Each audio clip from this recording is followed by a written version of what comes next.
Tanggisan anggota keluarga yang mengantar jenazah, disertai dengan suasana hening di antara pepohonan di area pemakaman, menciptakan suasana yang penuh haru dan mencekam. Tepat setelah langkah terakhir para pengantar jenazah meninggalkan makam, apa yang terjadi selanjutnya? Menurut ajaran Nabi, alam kubur merupakan fase pertama dari kehidupan setelah mati. Ini adalah tempat pertama bagi manusia setelah meninggal, di mana mereka menunggu hari pembalasan yang akan datang. Dalam syariat Islam, jenazah harus segera dikuburkan, setidaknya sebelum azan Asyhar berkumandang. Di beberapa lokasi, jenazah dapat dimasukkan ke dalam liang lahat asalkan dilakukan sebelum tengah malam. Selama hidupnya, seseorang mungkin terbuai oleh popularitas dan kekayaan. Namun ketika ajal menjemput, satu-satunya yang tersisa adalah amal perbuatannya. Berdasarkan hadis Nabi, terdapat 3 hal yang menemani jenazah menuju tempat peristirahatan terakhir, yaitu keluarga, harta benda, dan amal perbuatan. Namun, 2 hal pertama akan segera meninggalkannya di pemakaman. Kehidupan di alam barzah atau alam kubur adalah fase pertama yang akan dilalui seseorang setelah mengalami kematian. Alam kubur atau alam barzah merupakan salah satu tahap awal yang harus dilalui seseorang setelah meninggal. Bahkan, disebutkan bahwa pada menit-menit pertama di alam kubur, seseorang mungkin belum sepenuhnya menyadari bahwa ia telah mengalami kematian. Ketika kesadaran itu muncul, ia akan mendapati suasana yang sangat gelap. Sekitar 7 menit kemudian, ia akan kedatangan 2 sosok asing yang merupakan wujud dari malaikat Munkar dan Nakir. Inilah fase pertama yang akan dilalui oleh seseorang setelah mengalami kematian. Alam kubur merupakan tahapan pertama dari kehidupan setelah kematian. Maka berikut ini, 8 tahapan kehidupan setelah kematian dan juga dicantumkan doa selamat dari siksa neraka dan agar mampu melewati semua tahapan tersebut, agar terhindar dari siksa neraka dan menjadi ahli surga. Dan sebelum lanjut, jangan lupa untuk bantu support channel Ibnu Khalid dengan like, subscribe, dan tulis pendapat kalian di kolom komentar. Bismillah, mari kita mulai pembahasan ini.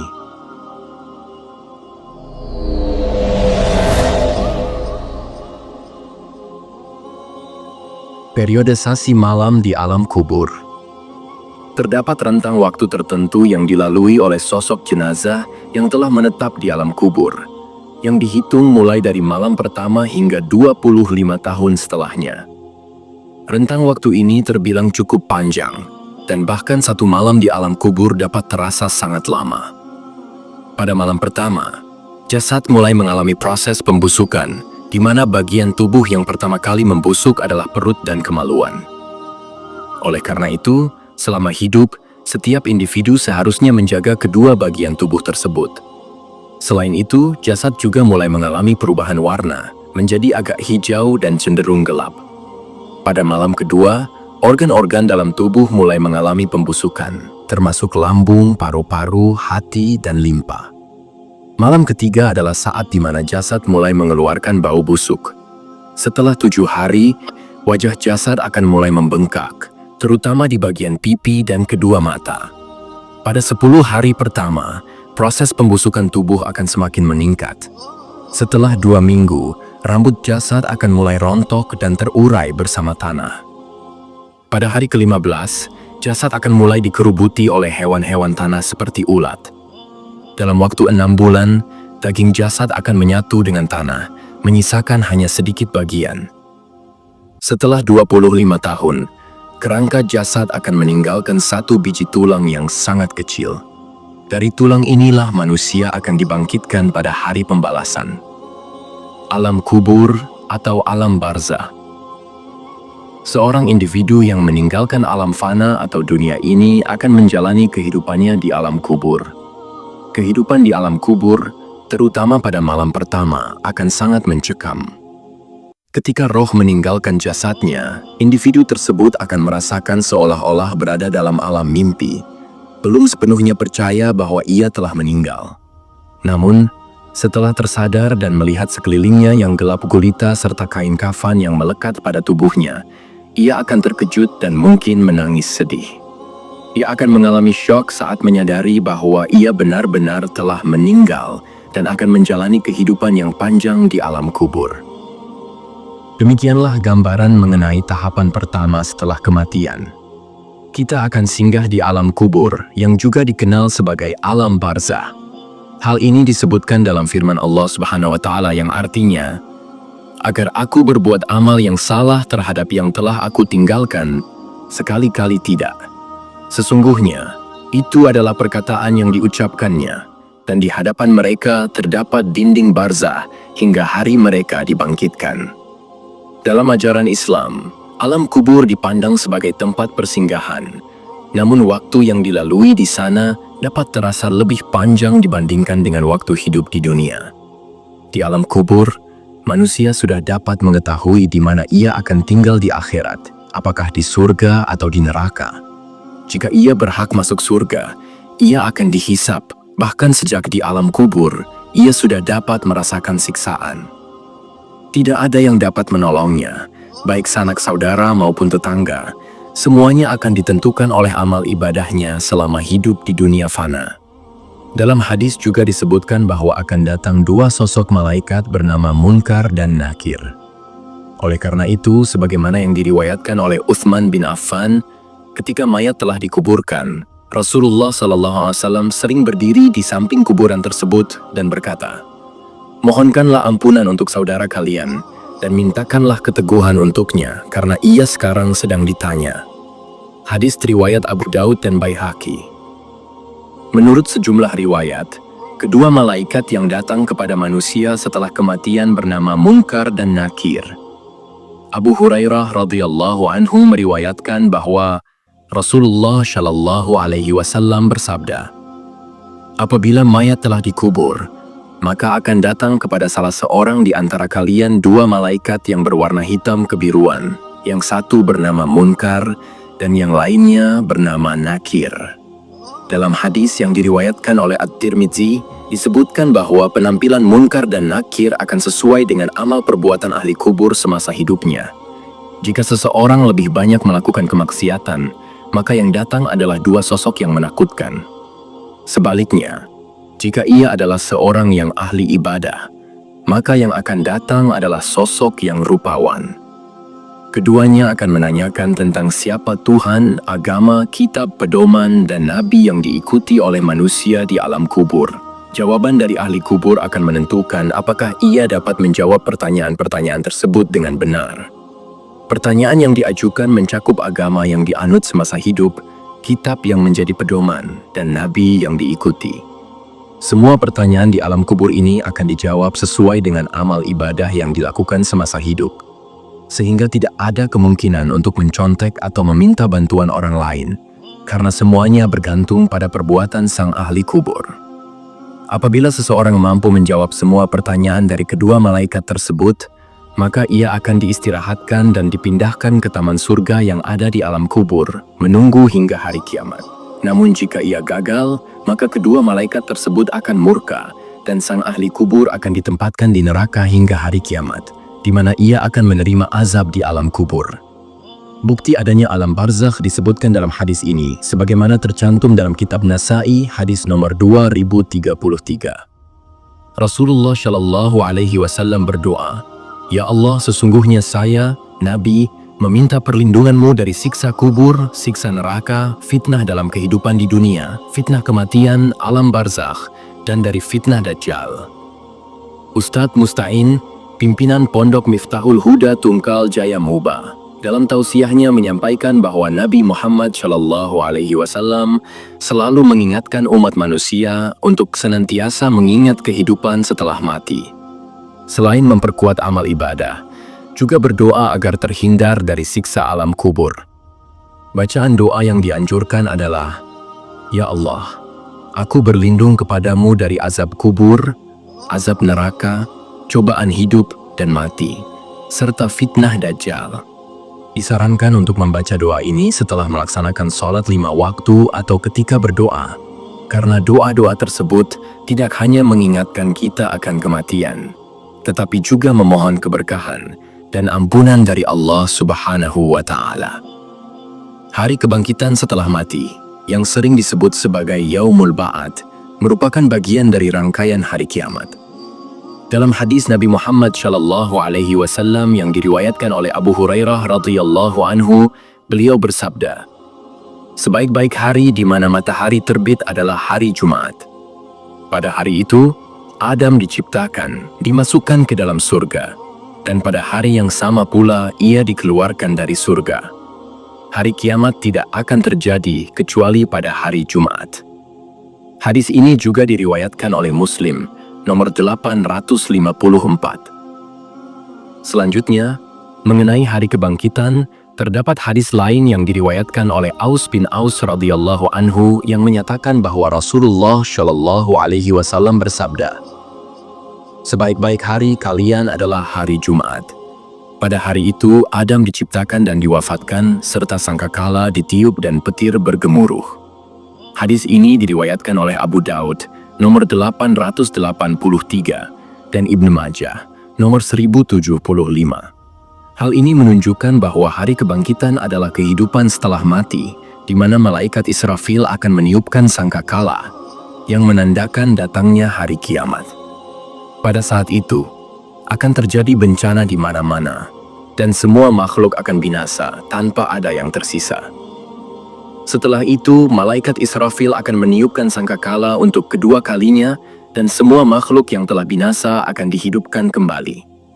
Hal ini diungkapkan dalam surat An-Naml ayat 87, di mana Allah Subhanahu wa Ta'ala berfirman, "Dan ingatlah hari ketika ditiup sangkakala, maka terkejutlah segala yang di langit dan segala yang di bumi, kecuali siapa yang dikehendaki Allah." Tiupan sangkakala ini terdiri dari dua jenis, tiupan yang mematikan dan tiupan yang membangkitkan. Kedua tiupan ini dijelaskan dalam firman Allah Subhanahu wa Ta'ala, "Dan ditiuplah sangkakala, maka matilah siapa yang di langit dan di bumi, kecuali siapa yang dikehendaki Allah." Kemudian sangkakala itu ditiup sekali lagi, maka tiba-tiba mereka berdiri menunggu putusannya masing-masing. Al-Quran Surah Az-Zumar ayat 68. Pada hari itu manusia akan keluar dari kuburnya dalam keadaan yang bermacam-macam untuk diperlihatkan kepada mereka balasan atas pekerjaan mereka selama di dunia. Al-Quran Surah Al-Zalzalah ayat 6. Hari penggiringan ke padang mahsyar juga merupakan bagian dari rangkaian kehidupan setelah mati. Allah Subhanahu wa Ta'ala berfirman dalam Al-Quran, Surah Ibrahim ayat 48. "Pada hari ketika bumi diganti dengan bumi yang lain, dan demikian pula langit, dan mereka manusia berkumpul di padang mahsyar menghadap Allah yang Maha Esa, Maha Perkasa." Hari ini merupakan tahap ketiga dari 8 tahap perjalanan hidup setelah mati. Dalam hadis, Rasulullah bersabda bahwa manusia akan dikumpulkan pada hari kiamat dalam keadaan tidak beralas kaki, tidak berpakaian, dan belum dikhitan. Hadis ini diriwayatkan oleh Muslim, nomor 5102, dari Aisyah radhiyallahu anha. Semua makhluk akan dibangkitkan tanpa terkecuali pada hari penggiringan ke padang mahsyar, termasuk golongan jin, manusia, dan hewan. Padang mahsyar adalah tempat yang sangat luas, di mana semua makhluk dari bumi dan langit dikumpulkan untuk diadili. Tempat ini digambarkan sebagai tanah rata yang berwarna putih, yang belum pernah ditempati oleh siapapun. Dalam hadis yang diriwayatkan oleh Muslim dan Bukhari, Rasulullah Shallallahu alaihi wasallam menggambarkan padang mahsyar sebagai tempat di mana manusia dikumpulkan di atas tanah yang rata seperti roti putih yang bundar dan pipih, tanpa ada tanda untuk seorang pun. Pada hari itu, tidak ada lagi pejabat atau orang yang dihormati. Semua hadir tanpa membawa apapun kecuali amal dan perbuatannya semasa hidup di dunia. Tahap selanjutnya adalah hari penimbangan amal baik dan amal buruk, yang dikenal sebagai Yaumul Mizan. Makna Yaumul Hisab dan Yaumul Mizan termasuk dalam nama-nama hari akhir atau hari kiamat, yang merupakan bagian dari 8 tahapan kehidupan setelah mati yang dijalani umat di dunia. Hari akhir adalah rukun iman yang kelima, di mana umat Islam wajib mempercayai dan meyakini akan datangnya hari akhir dan hari pembalasan. Dalam Al-Quran, Surah Al-A'raf ayat 197, Allah Subhanahu wa Ta'ala berfirman bahwa hari akhir pasti akan terjadi. namun tidak ada seorang pun yang mengetahui kapan terjadinya, kecuali Allah. Setelah semua makhluk terkumpul di padang mahsyar, tibalah saatnya untuk memperlihatkan buku catatan amal dari jin dan manusia. Amal mereka akan ditimbang dan dihitung, mana yang lebih banyak, amal baik atau amal buruk. Dalam penimbangan amal ini, seluruh anggota tubuh kita akan bersaksi, karena mereka dapat berbicara dengan jelas tentang apa yang kita lakukan semasa hidup. Misalnya, jika tangan digunakan untuk mencuri, maka tanganlah yang akan bersaksi. Tidak ada lagi pengacara atau saksi yang bisa dibayar untuk meringankan, karena seluruh anggota tubuh akan berbicara dengan sendirinya. Setelah menjalani penimbangan amal ibadah semasa hidup, semua makhluk hidup, termasuk jin dan manusia, akan menjalani penghitungan amal mereka. Setiap amal kebaikan, sekecil apapun, akan mendapatkan balasan yang setimpal. Begitu pula dengan amal buruk yang akan mendapatkan balasannya sesuai dengan berat atau ringannya kejahatan yang dilakukan. Hal ini disebutkan dalam Al-Quran, sesungguhnya kepada kamilah kembali mereka. Kemudian sesungguhnya kewajiban kamilah menghisap mereka. Rasulullah Shallallahu Alaihi Wasallam sering berdoa dalam salat dengan mengucapkan, "Ya Allah, berikanlah kami hisap yang mudah." Aisyah bertanya tentang apa itu hisap yang mudah. Dan Rasulullah menjawab bahwa Allah memperlihatkan kitab hambanya. Kemudian Allah memaafkannya. Barang siapa yang dipersulit hisapnya, niscaya ia akan binasa. Hadis ini diriwayatkan oleh Ahmad, Al-Hakim dan Ibnu Abi Ashim dalam kitab Sunnah nomor 885 dan dinilai sahih oleh Al-Hakim dan Az-Zahabi. Ujian selanjutnya adalah ujian yang berat bagi mereka yang banyak melakukan dosa, dan akan menjadi ringan bagi mereka yang banyak menjalankan amal ibadah selama di dunia. Hal ini disebutkan dalam Al-Quran secara tersirat, "Sesungguhnya Allah Tuhanku dan Tuhanmu. Karena itu sembahlah Dia, inilah jalan yang lurus." Al-Quran, Surah Al-Imran ayat 51. Makna jalan lurus yang dimaksud adalah jembatan Siratal Mustaqim. Dalam buku Wasatiyah dalam Al-Quran, nilai-nilai moderasi Islam dalam akidah, syariat, dan akhlak, karya Profesor Dr. Ali Muhammad Shalabi, disebutkan bahwa jembatan Siratal Mustaqim adalah jalan yang dilalui menuju surga. Bagi orang yang banyak dosa, jembatan ini akan menjadi sangat kecil, bahkan sekecil rambut dibagi 7, dan tajamnya melebihi samurai. Sebaliknya, bagi orang yang beramal baik, mereka akan melewatinya dengan tenang. Bahkan ada yang terbang secepat kilat, atau terlihat seperti menunggang onta, kambing, atau sapi dari hasil kurbannya ketika di dunia. Ada pula yang berjalan lamban tetapi tetap mencapai tujuan, yaitu surga. Sebagai bahan renungan, di manakah kita akan berada kelak tergantung pada amal dan perbuatan semasa hidup. Ustadz Mustain menegaskan bahwa orang-orang yang saleh dan ahli ibadah adalah mereka yang akan berhasil melewati Siratal Mustaqim, dan mereka akan ditempatkan di surga atas rahmat Allah Subhanahu wa Ta'ala.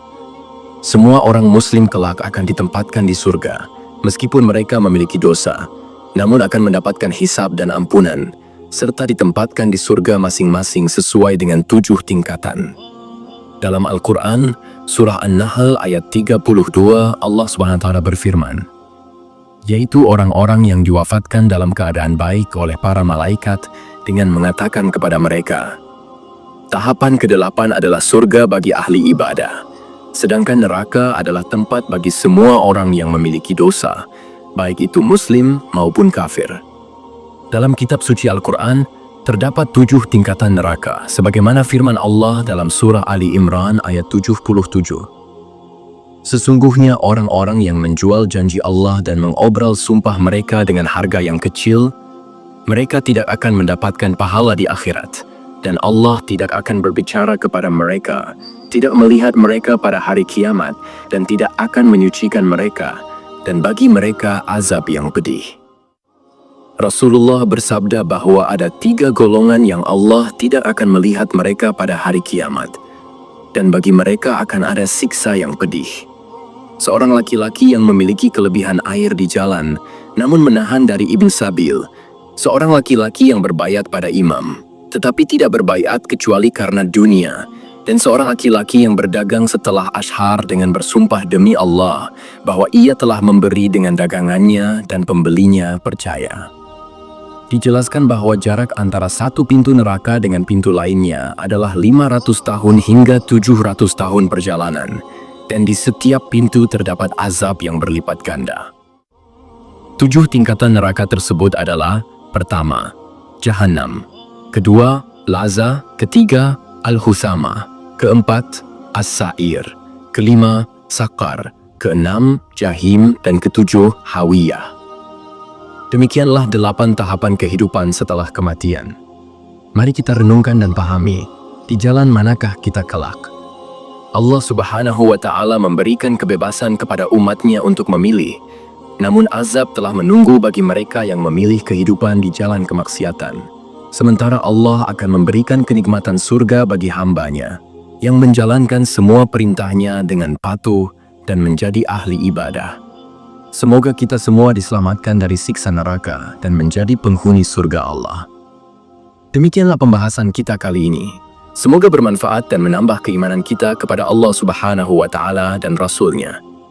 Jangan lupa untuk mendukung saluran Ibnu Khalid dengan memberikan like, subscribe, dan menuliskan pendapat Anda di kolom komentar. Akhir kata, wassalamualaikum warahmatullahi wabarakatuh.